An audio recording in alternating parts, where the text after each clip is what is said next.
Milionário e José Rico.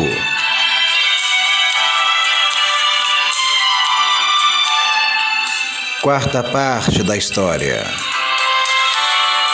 Eu queria ter você no meu caminho.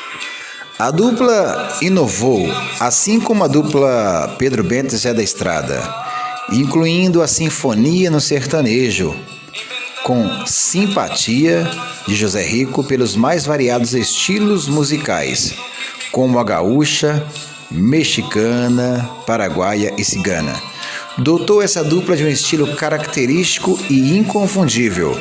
O uso de instrumentos como harpas, trompetes e, em especial, acordeon demonstraram essa miscigenação e riqueza musical. A dupla gravou o LP em 73 pela Continental Chantecler, com destaque para as músicas Inversão de Valores, De Longe Também Se Ama, Paraná Querido e Coração de Pedra.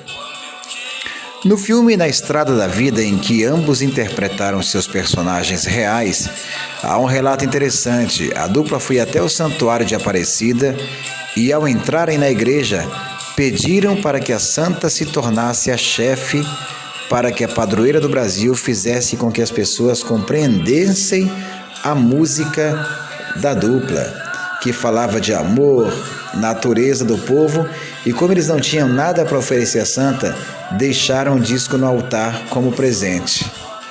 O padre, ao deparar-se com o disco, imaginou de quem seria esse disco, quem tinha deixado na igreja. Não precisava de nada, pois não havia nem um bilhete com pedido à santa. E o garoto que acompanhava o padre disse que a dupla deveria ser podre de rica, a julgar pelo nome. Então o sacerdote mandou entregar o disco na rádio Aparecida, para que os programadores vissem se o mesmo poderia ser aproveitado.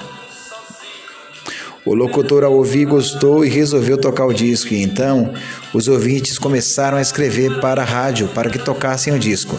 A partir desse momento, Nossa Senhora Aparecida já era a chefe da dupla, que começou a emplacar um sucesso atrás do outro, gravando um disco atrás do outro, tornando-se a dupla que o Brasil conhece tanto hoje.